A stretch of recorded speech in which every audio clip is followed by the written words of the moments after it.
Hello, ladies and gentlemen.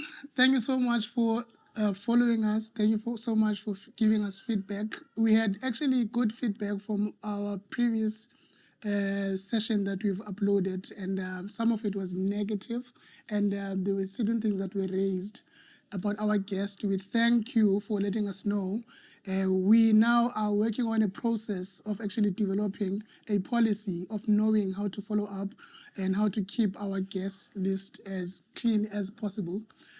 Right now, today, I have a privilege and an honor to sit next to Lwando Bantom. Many of you would know Lwando Bantom for his heart for development. They will know Lwando for his trainings and camps, their high schools, matriculants, top achievers across the country. People will know you for developing chartered accountants. Before ndiqhubekeke ndifuna ukwamkela undwendwe lethu lubekekileyo Lwando Bantom. Welcome, Lwando. Yeah, thanks so long for having me. Thanks, Puti. Sebulela, say thank you for giving us time to actually come and sit with us. A little bit about Lwando. Lwando, quite unique about him was that for 6 years he had to go and work at a fuel station before he could finish his matric. And that's where you completed your matric. And then from there, you went to study at Fort Hare, and then you went to a free state university up until you are now, sorry, we'll cut it out. We'll cut that part out. So after matric, he completed his BA degree at University of Fort Hare, and then you also did the HDE. What is HDE? It's higher diploma in education. And then subsequently you did your master's at the University of Free State, in development management. Yes. But yeah, before siqhubekeke, I want you to know who we are talking about. This is the National Director of Schools Program in South African Institute of Chartered Accountants. Formerly, he used to be a transformation director for many years. You are now 26 years into the organization. And he's sitting down with us to talk to us about his upbringing, his ways of thinking. I want to tap into his understanding of development and pushing someone from a point of stuckness into, a point of success. Because that's what we've seen you do over and over again. But Lwando, kunjani? I'm good, Olwam, Putin Pili. Diabulela kakhulu for inviting me over. Thank you so much. I'm not taking this light. Thank you, Olwam. No, kubulela thina. Sir, if you can just briefly go back to us, what do you remember about your childhood? I know you grew up in New Brighton. What always stands out when you talk about your childhood, when you talk about your upbringing, family, when you talk about the context of the township, New Brighton? Ndifuna ibe i-open book test yakho. Okokuqala, Olwam, I am a child born out of wedlock. I was raised by my grandma, and I never had a relationship with my father.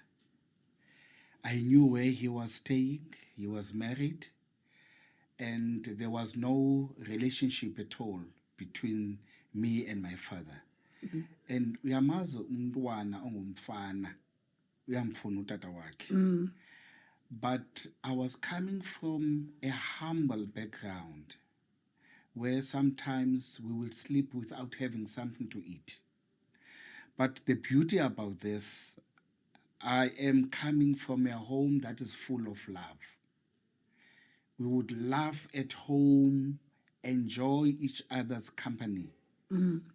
Ingathi kukho into yonke, but kube ngekho nto.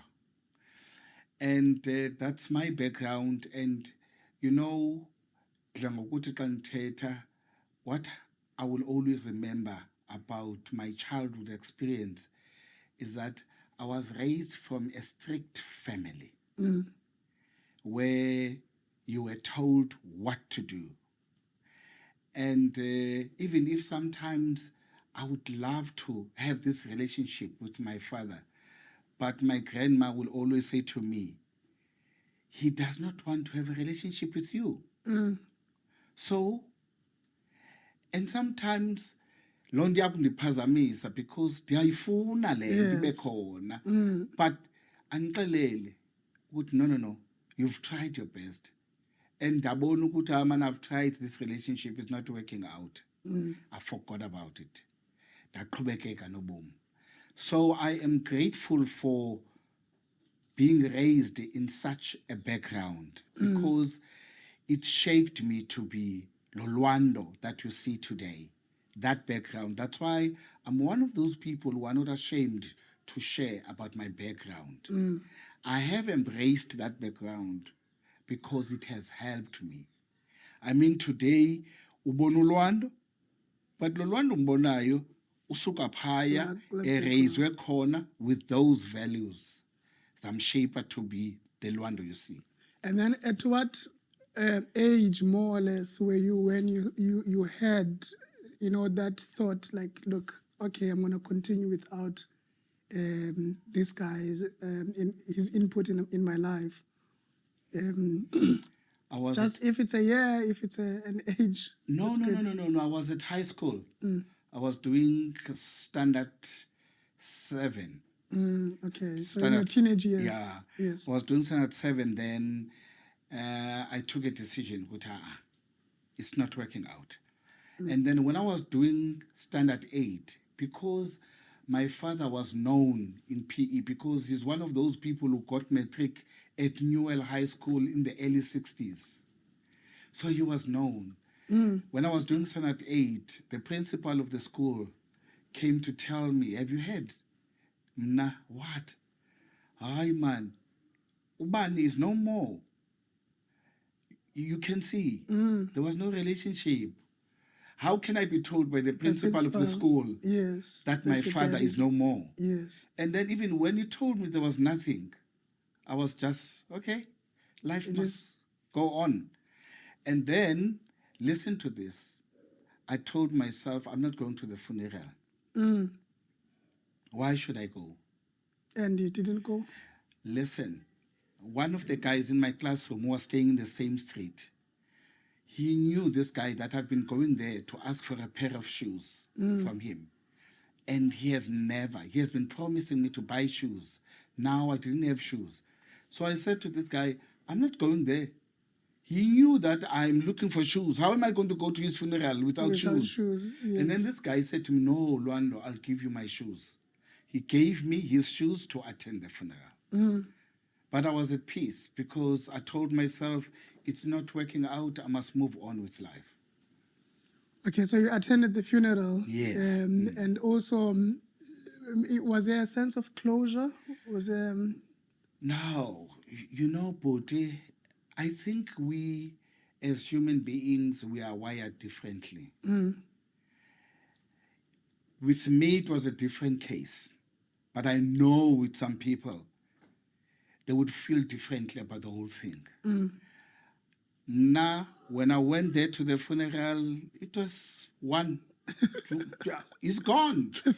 Yeah, he's gone. I don't have formality to that. Yes. Yeah. I was there and we were acknowledged as his children in the funeral. Yeah, so there's nothing. There was nothing to write home about. He's gone. I think this is a recurring story that a lot of people can relate to, and the more you are actually talking about, the more I want to actually also reflect on my own experience with regards to the parentage of a father and all of that, especially the funeral element. I also remember Upud Patko Mafan at some stage relate a story SAICA of how he only saw his father at the funeral. He had to rush quickly to see his father before they closed the casket, and things like that. Maybe let me not even come to this part a lot, but do you wanna reflect on the need of a father for a young man in their teenage years, because you also deal with those with that group within your work? I have seen a huge gap, especially in today's young people. They are longing for a father figure, and they can go to extremes because they are longing for that relationship. And our societies are full of such people, especially the boys. It's affecting boys more than it's affecting the girls. And if we cannot build young people with a sense of belonging, we are not building any society. Because we are building a society that is full of crumbs, a society with people who don't know what is a father, a society who does not have a relationship with a father. And these people are going to be married one day. And then when we are married, we need to practice something. I mean, now I'm a man with my own children. Now I need to practice to be a father. Something that you have not seen. Yes. Because there was no role model that I could look after and decide that, okay, when I'm married, I want to be like so-and-so. I've never had that. And I'm not blaming anyone for this. But I so wish we could reach a stage where we break a cycle where we are having many children who don't have a relationship with their father. It's even worse if these kids are coming from a marriage. They are staying with their father at home, but the father does not have a relationship with them at home. That's even worse.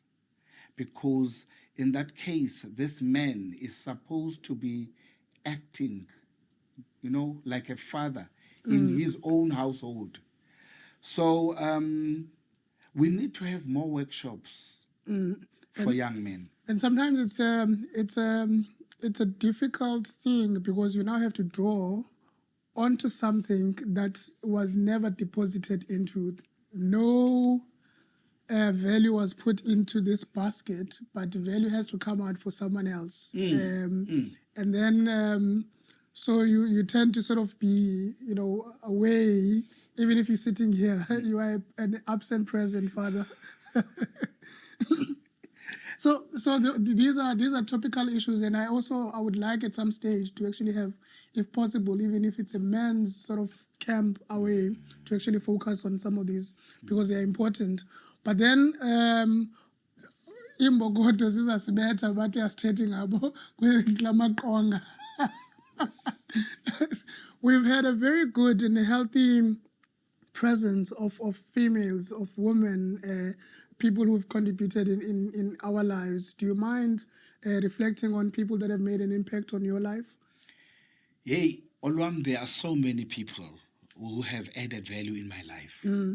And so many ladies and so many guys. Yeah. And I am one person who doesn't have like one role model. Yeah. Because I've picked up some things from X, some of the things from Y, Yes. So I end up not having a role model, Yes. but I'm having so many people that I can withdraw from. Yes. Yeah. So I'm trying to say to you, so many people have added value in my life, and I honor them for that. Okay. And then now let's move. You then leave high school to go and work. And you end up spending 6 years of your life as a petrol attendant. Tell us what was happening in that time. Yes, the situation was so bad at home. I ended up leaving school and I worked as a petrol yogi for 6 years. I was very good at what I was doing. I was getting prizes, being chosen as the best petrol attendant, and I was enjoying that because, when you are coming from a humble background and you are without a father, when you get such things, they do something to you. I was being honored outside for the good work that I'm doing. So while I was putting petrol, the customers used to come to me and say to me, "Hey man, you are not supposed to be working here. Please do something." They encouraged me to do matric. So I did matric for 2 years while I was putting petrol. And then I got my matric. While I was there, they said to me, "No, man, now you've got matric. You must move out of this place." Yes. But I was afraid jumping the ship because I was in a comfort zone. This is the only thing I knew. 6 years, it's my first job. And I'm working with different people. And then I will get tips. You know, those tips, I get those years, booty. I was getting 70 rand a week, Monday to Monday. No, Monday, that was my salary. Oh, yes. That was my salary, 70 rand a week, Monday to Monday. Ne? And then I would get tips. So we were making money through the tips. So you were forced to give your best service because you were going to get something from the customer. And then I'll buy sugar, I will buy something for my family. You know, so to me, because I knew nothing else, it was my comfort zone and I was happy with that. So when they were pushing me to jump, I was afraid, but I managed to jump. So you don't despise humble beginnings? Not at all. Not at all. That's why I even go to some petrol service stations, especially the guys with matric, where I would tell them, "Guys, go to UNISA. Study part-time while you are putting petrol." Yeah. I mean, if you've got matric today, you can do a lot. I mean, you can study, there's NSFAS. So there's no excuse that there's no funding. Funding is available in abundance. So people must just educate themselves. I normally see when you go and wash my car, actually, and I realize that there are these young boys who are now washing the cars, and I don't think that they go to school, some of them.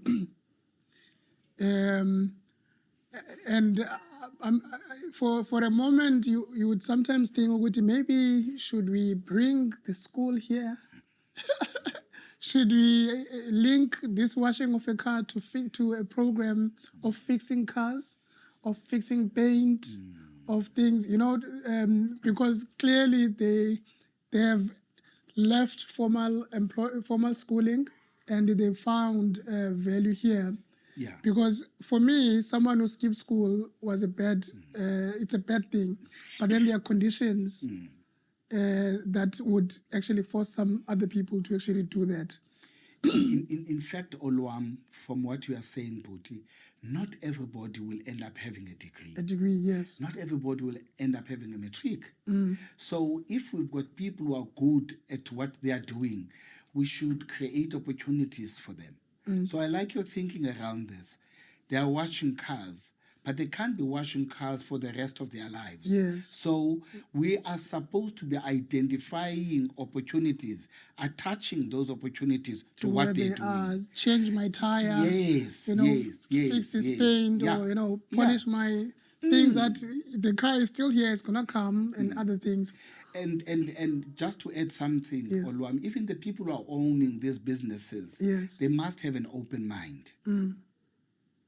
Now, I believe in one thing. For me to have someone who's working for me, I need to look after that person well. Yes. If you look after that person, you will look after you. Exactly. So if there's a possibility of having shares, even in the establishment. yes, Let's open that to people so that these people can stay. Because what's the point of them staying in my company if I'm not going to look for opportunities for them to grow? Okay. I know very well, having a conversation with the Lwando, we'll spend a lot of time. So now I want to move to the work that you currently do. You are the National Director of Schools Program with the South African Institute of Chartered Accountants. Do you want to tell us what is it that you do, how the program looks, and you're in charge of all the 9 provinces? I am, yes, working with all the provinces. We are trying our best to change the status quo. If you are looking at the chartered accountancy profession, it does not reflect the demographics of the country. Now, we've got to take the profession and take it to the people. Now, before we can think of many things, we know the challenges that we are having at the school level. So we must have programs. These programs must make the learners to be excited about certain careers. Now, my responsibility is to come up with programs, manage programs in all 9 provinces where we are going to make these kids excited about choosing a career. Whether they are not choosing CA as a profession, they can choose an actuary, or they can be an actuary, or choose whatever, a medical doctor, whatever, engineering. You know? Yes. Yeah, but what we are doing at SAICA, we are running programs in all 9 provinces. You know, trying to make the kids aware about choosing the right career for your life.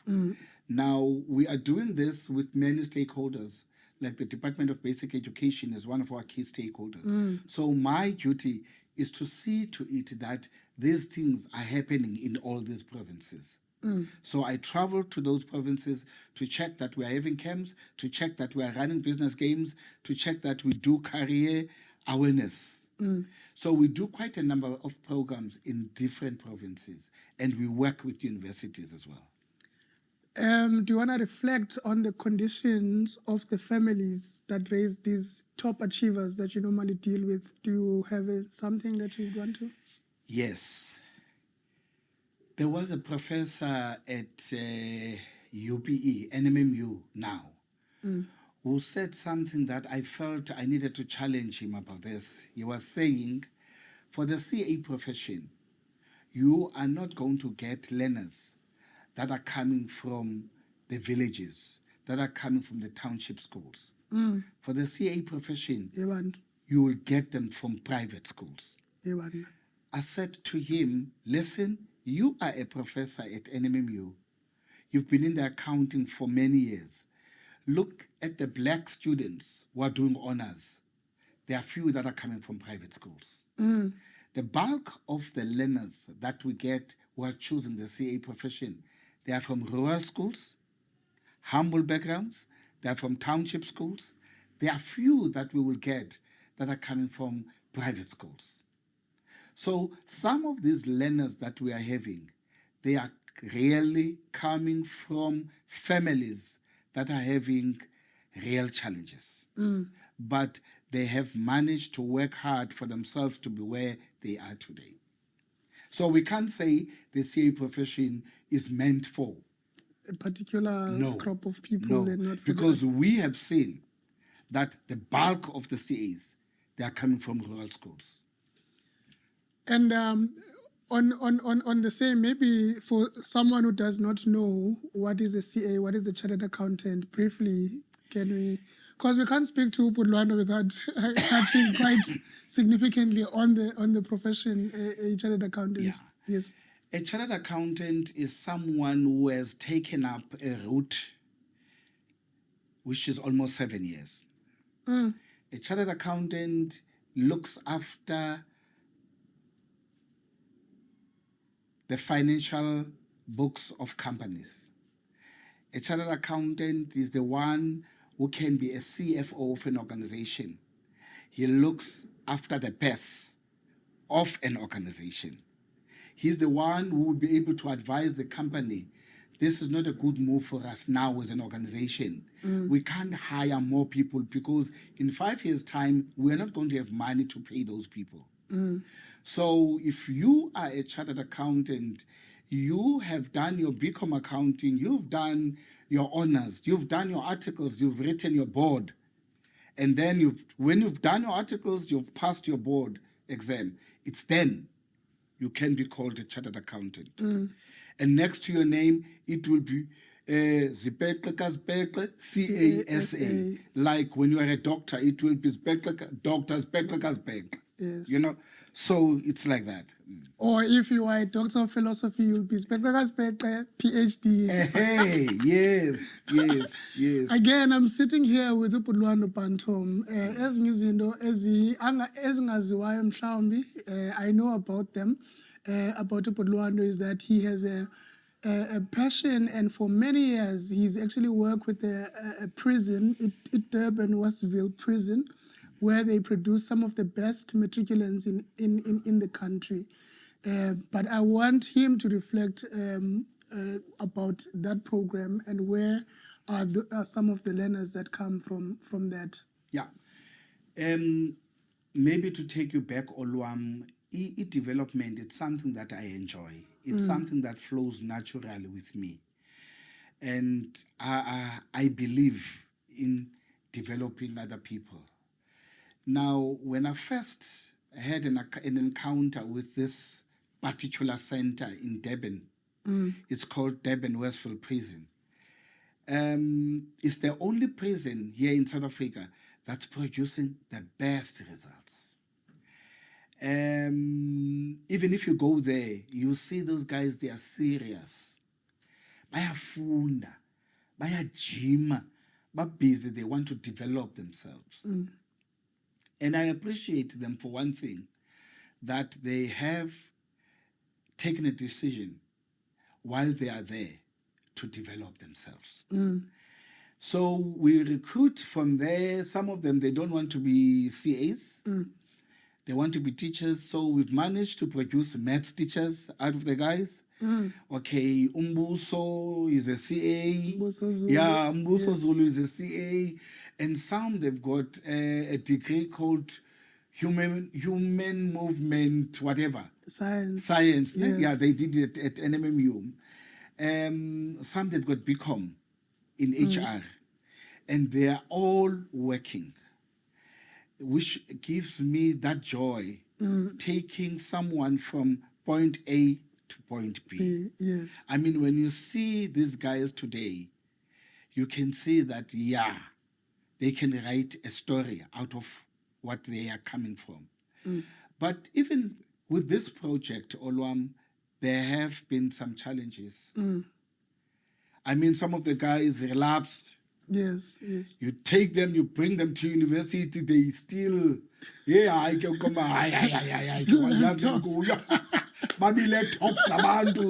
you see those stories, you know. But this thing, Boti, it does not discourage us from doing good, because we have seen the pipeline. We have seen people that are coming there. They are having degrees today, which is a good thing. Yes, there are those who relapsed, but there's nothing we can do about it. People, they can relapse even if they've never been to the prison. Yes. Yeah. So it's a good program that I'm excited about it. And I go there every year to encourage them, and I bring people to talk to them. And they love that. And then if in your interactions, especially with this group of, former inmates, I know that at some stage I came across the statistics and the challenges that they face, recidivism, where they then go back to the community that they come from, and then they fall back because the community has not changed. It still has the same stimuli, still lack of support that caused them to actually do bad things. And when they go back again to those communities, they then relapse even quicker. You know, what does it take to interest someone away from that wrongdoing? People that are coming from these centers, it's always advisable. There must be role models that will hold them by the hand, even if they are out of prison. Look after them, you know? Yeah, as you have mentioned, that stigma will always be there. Some of them, they don't go back to their communities because of that stigma. Yes. They prefer to go to other cities and work away from where they are coming from because of that. And the support is very important. For them to be successful, they need that support. People would look after them. People will embrace them. People will give them a call now and again. How are you? And we need more black professionals to be on board. Even black professionals, they're not keen on this journey. You ask them, hey guys, can you come and assist?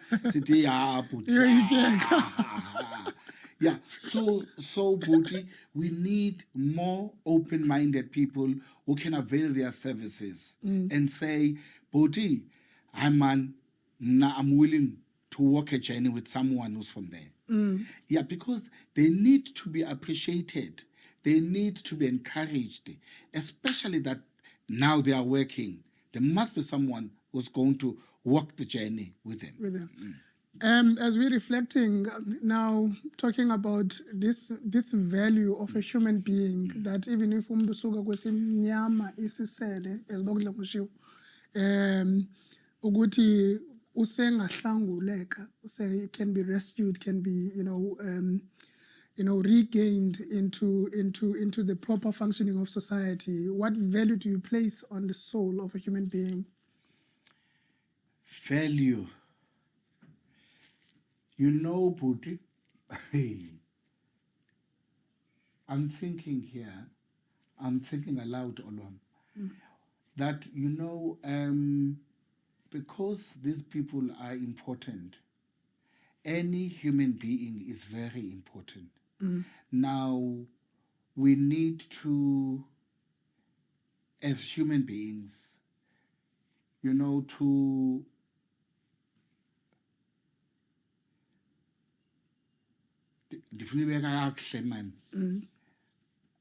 as human beings, we need to work as a collective. Working as a collective and be able to say, this is something that I value in this person. I can assist here. And as I have mentioned before, these people, all young people that we are having, they need role models. It doesn't matter whether someone is coming from where, we need role models. So the soul element is important. And we know that for your soul not to be cluttered with many things, you need a company next to you. I'm not sure whether I've answered your questions. Okay, I think maybe I was also not as clear, because I'm looking at a young person oselencanyiwe,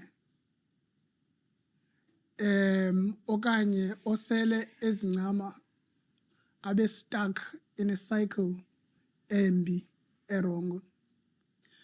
I'm looking at someone who's in prison who already has given up. Akukho nto inobiphinde mhlambi ayifumane kwifamily nento enjalo. Now, speaking to someone who's close enough, what one more reason? I know this is now, it's not something practical. It's like a philosophical sort of reflection. What is that one more reason to go after and assist as that professional, young professional that is called to speak in prison? We He has are never in prison. been there. Yes, this is one place that we were told to hide away, to run away. Now you are calling me to actually, umakazi wami wayenento umakazi nontsikelele sithi akakho umgqomo womntu, umntu akalahlwa, umntu akalahlwa, umntu uyamthundezela, uququbuyelela kuye, try and assist that person. And now I'm sitting with Lwando, knowing that this is Lwando's passion. Yeah, I think Olwam Bhuti, your heart must be in the right place first. Yeah. You must be driven by a passion to do whatever you want to do. Don't do things because you are being forced to do them. Yeah. There must be something that's driving you. When you are driven by passion, even if you are going to get disappointments, azokubetha uyolala ngophoto. Yeah. Because uyayazi ukuthi now, man, I see the bigger picture. I don't care what says, what is happening, but I see the bigger picture here. I mean, in my case, I have been embarrassed. I mean, these guys, I've taken them from KZN. They've done blunders here. Yeah. They were in the newspapers, but the Lord was so good because my name was never mentioned in the newspapers. But they were stealing, they were doing huge things. But I went as far as visiting them even in hospital. When they are knifed because they are fighting. So I'll go there. And I was not discouraged because of what I see. Why weren't you discouraged? That's it. Yeah. I'm not discouraged because it's the passion. It's the bigger picture. Yes. That Mamela Olwam, njengomntwana, as a parent, let's say my daughters, bangabantwana, they will do blunders. I don't throw them away because they've made those mistakes. Yes. Yeah. But now, even to these people, I can't throw them away because they've made blunders. But I see the end goal that, okay, this person, I know he has potential, but because of his background, he has made some disasters on the way. I'll make an example. There's a guy in Durban. He was in that prison. He landed in that prison because he broke into a house. He ate the food in the fridge and the liquor. He slept on the couches. And how activist man. Fika amapolisa ne-owners the house mlele floril kwalapha wabanjwa.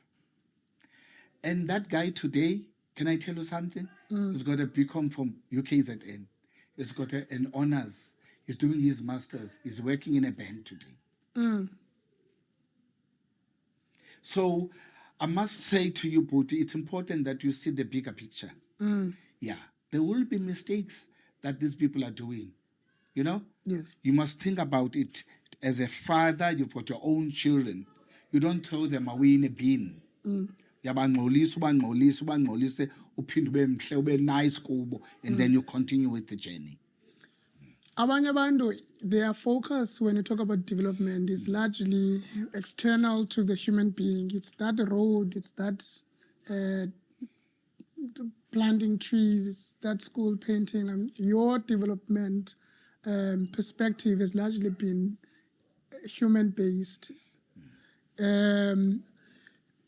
Apha ngokuhlala kwethu eBhayi, when you're looking around, kudingeka ntoni? In the same question of development, how do we move from where we are?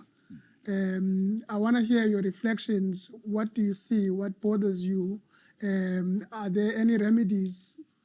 It's still an open book test. Hey, Olwam, you know what bothers me, Olwam, kakhulu, is that our institutions are producing people with degrees. And these degrees, they're not helping us to come up with solutions.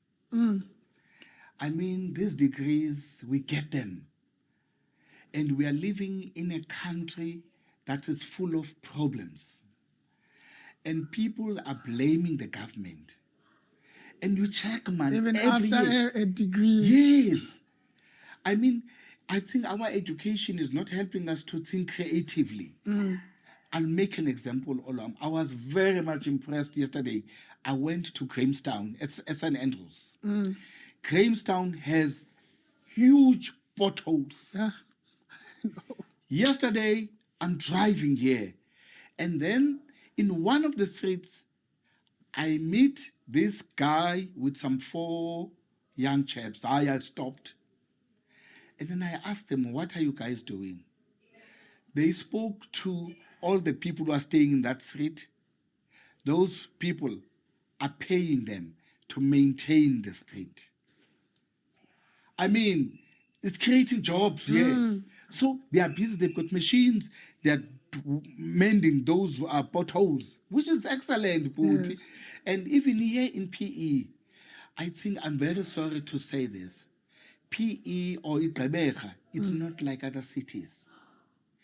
Here, I asifuna indaba ene-development. I'm telling you, here in PE, we are good at vandalizing each and everything. You check Mendi, you check all these places, Booty, they are vandalized. Why don't we get people and we create jobs? They look after those places, they maintain them or whatever. I mean, what I saw in Grahamstown is all about it. I was very much impressed. I said, this particular street is so clean. And this guy was saying to me, the other white people that are staying and blacks staying in those areas, I said, down at Grahamstown, what they're doing, they've heard about what is happening in that street. Now they are getting business to do that. Yes. I mean, we can get people, do something, whatever it is, and create employment. Otherwise, development is not like a degree only. I put it development, we mustn't think of a development, we think of a degree. No. Development is development. Even if someone does not have a grade 6, but if this person is good in what he is doing, let's create jobs for them. And you've just reflected on graduates who have qualifications, being assisted by the government through NSFAS in most cases to get their education. They get their formal certification, but still they are waiting to still be rescued and be given a job and everything. And you are saying that there's something wrong with the education that we have. I was listening to Minister Blade Nzimande the other day. Of course, I've also looked at the statistics that on an average, you have about a million learners coming through to grade 1, 1 million of them. And then by the time they get to grade 12, you have about 500 or so that are registered, but only around 300 that pass matric. And then from that 300, you only have about 5% of the 300 that gets into university that passes. Only 5% of people that get into the university from that cohort. So it means that our education system is porous. You know, it's perforated with all these holes. As you know, all our talent is just falling through the cracks. So we're not even maintaining that kakuhle. I know abanye baku TVET colleges, but TVET college pass rates are very low. So it means that we are educating, but what are we educating for? And we have degrees, but the degrees are not able to provide solution to help the country move forward. Yeah. Sorry. Olwam, that's a huge challenge that we're having. And it's going to take us to change the status quo. I mean, if we can look at how many people are qualifying every year, people from the Nelson Mandela Metro only, do you want to tell me there's nothing that we can do? Taking all those people, getting them in a program, we get funding from the cities, and then we develop people. And we create jobs more than degrees. If we can't create jobs, I mean, there are no jobs. Yeah, when people are getting degrees, but so it means we must think differently. We must think about things that we can do to change the situation. Whether we are going to come up with businesses to assist people. I mean, those with degrees in whatever, public management. I mean, there are no jobs with the government. So we must take those people, give them a workplace readiness program, and we let them do things differently. Now we move towards the end of the show, and the question about leadership. Where do we train our leaders as a country? Even in business, in the public sector, we have seen the legal profession at some stage being criticized, when izinto zivela in the media, the lawyers stole imali ekaraf, and then we've seen the accountancy profession as well, with these big businesses and how accounting firms were also implicated in that. So my question is, and many professions, the doctors, where do we train leaders, and where do leaders get ethical awareness? That's a heavy one. I'm telling you, because I don't see any school that can train people to be proper leaders. I mean, there are so many centers. You go to Joburg, they are training, they are saying they are training leaders. We don't have, in all fairness, a place where we can train leaders, because I believe this is the issue of the heart. I'm telling you, because it has to do with values. I mean, whether you can be a CA, if you are not driven by values, integrity, ethical leadership, discipline, and those things, you are not going to do justice in your job, because it's the issues, the matters of the heart. And here, Olwam, I'm not sure whether we need, I mean, if you're looking today at the so-called leaders, man. The standard is too low. I'm telling you. And I really don't know where we are going. And I was thinking the other day, I wonder, even in government, this is not with government only, even the private sector. And it has nothing to do with us blacks or with whites. Sorry. Although sometimes I wonder, I'm very sorry, it's a controversial thing, but Olwam, what pains me the most, whatever we touch with our hands, yapasalaka. Hey, I don't know. I'm very sorry. It can be a wrong statement to say. Yes. Yeah, but I we can't need to look make into that. Yes, I can't say this maybe in a room full of white people. But it is the truth. Yes. Hey, Olwam, check around, man, Olwam. When you put itaki, pasalaka ndazi ukuthi kuthini. Hayi Olwam, uqoma ufuna ukumkrweqa lo ukuthi jonga ithini lento yakho. Yes. And you must remember, lo muntu lona Olwam ufundile. Uyayazi textbook. Yes. But i-values azikho. Akayazi lento kuthiwa zi-values. Uzawuthetha ngazo, because uzawuthetha nge-ethics, because he has done a program at university, a course ethics at university. But when it comes to applying ethics, zero. That's my question. That's my following question, Guti. Where then and how? Now this is a masterclass, Lwando. Do you go to this leader and prick for more ethical responses? What sort of awakening would you do with that particular person? What sort of a conversation? What sort of a conversation Lwando would do with that particular person? Select position. How do we sensitize, for this? Because it from it comes from the heart. And I'm now looking at these hearts that we have. What do we touch in the heart? Olwam, hey, there's a book that I want people to read. It says, Thanks for the Feedback, by Douglas Stone and Sheila Hinn. It's a powerful book, Olwam, and I've given it to my team. The whole of last year, my team has been discussing chapters of this book. And we want people to reflect on themselves through the book. It talks about the importance of feedback. Sorry, that feedback, it's for you. It's not against you. And listening is a skill.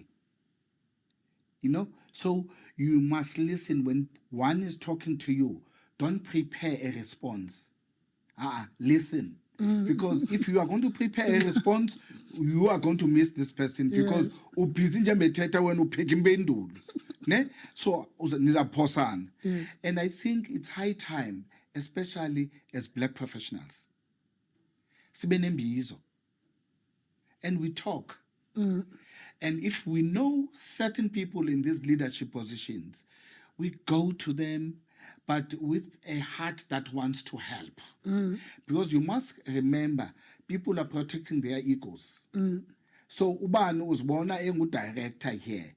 So you can't be taking orders from yes. Yeah. Yeah. And now it's a sensitive thing, so we need to be polite, even in these mbizos, and say, guys, I say yongo, yes, we got this freedom since 1994. What have we achieved? There's a lot that has been achieved in this country, Olwam. Yes. We cannot run away from Yes. it. But now, have we reached a stage where it's going down, or what? So we need to be open and have these discussions now and again, especially as professionals. You know, I thought by now the governing party will call black professionals from each province, put them in a hall. Guys, what can we do? Because ya pasalaga. So what can we do as black professionals to help the government? Because there's a need for that. Yeah. Some of the people in these positions, Boti, they are politicians. They don't have the skill. You know, they are very good with words. But when it comes to strategic thinking, bayabhuda. So we need to have these discussions as professionals. See it here in Nelson Mandela Bay. How can we assist? How can we assist the municipality as black professionals? How can we assist in sport? How can we assist in this? That's the way I see it, Put. Before you close again, I remember there was a program with TVET colleges where some chartered accountants were employed in the financial. Was that in the same sort of spirit? Yes. What we did here, we took students from TVET colleges. They are supposed to be doing an 18 months period after they've done some technical training at TVET college. Yes. And then we... That in-service training. Yes. So we took chartered accountants to work with these students. Before that, we had to beef up their technical knowledge in tax, in supply chain, all those things, so that they can be strong. And then we paired these students with chartered accountants. So when these students were working in these government positions, they were working together with these CAs. So if a student is stuck, it's easy for that student to call Mr. So-and-so, I'm doing this. How can you assist me? You know? So it's a program that we were doing, taking the profession to the people. Okay, see, Kabile, for today, but Lwando says I will conclude concluding remarks. We also have concluding remarks here. We've had so many ideas about our approach to leadership, and one of those is the feedback, and to be able to take feedback well. Lwando has been gracious to come even though he was not well, so we apologize for that. And then one of the ways also that we could be of assistance to society is to bring professions closer to these institutions and to society. Lwando, iphalani incwadi yakho? Ndiqala chapter wokuqala. Uqalile. That's good. That's Qala great. chapter wokuqala. That's great to hear. Any concluding remarks now that you've heard, you are speaking to people like me out there? You are speaking to, I've had a lot of feedback from the university professors, and I've had young professionals as well reflecting and giving us feedback. So those are the people that you're speaking to. People that are happy in life, Olwam, are those who do things they enjoy. It must be clear to each and every soul. Sorry. For you to be happy in your job, you must enjoy what you are doing. Otherwise, if you don't enjoy what you are doing, you are going to be a nuisance in that organization. And I believe, sorry, when you do something that you enjoy, you are so creative. You're having ideas because it's something that flows naturally with you. So I always tell people, hey, do something that you enjoy. Yes. Otherwise, you will be stuck. And ixesha liyahamba Olwam sawuretirisha. Yes. And I always tell people, I am happy at SAICA. It's something that I am designed to do. That's why I'm having this fulfillment. And I always encourage young people, do something that you enjoy. And you know what, Olwam, when you do something that you enjoy, even if you are supposed to be starting at 8, you will come at 7. Yes. Sometimes at 6. Yes. And You're you don't leave prepared. at 4 or 4:30. Exactly. You will work in the evening because Yes. you are finding joy in what you are doing. So it's important for people to discover, what is it that I'm enjoying? Am I doing something that I'm called to do?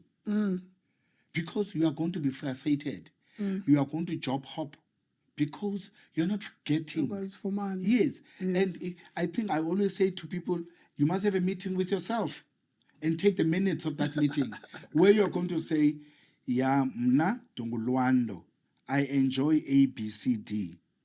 This one, I'm not enjoying it. What's the way forward? Am I going to stay in this organization because of money? Or I must start a plan now yes, to exit yes, and go towards what I want. Yes. Yeah. I know some people are not going to be happy because look, what you enjoy sometimes it takes a lot of sacrifice. Yes. Yeah. Maybe money is not going to be coming now.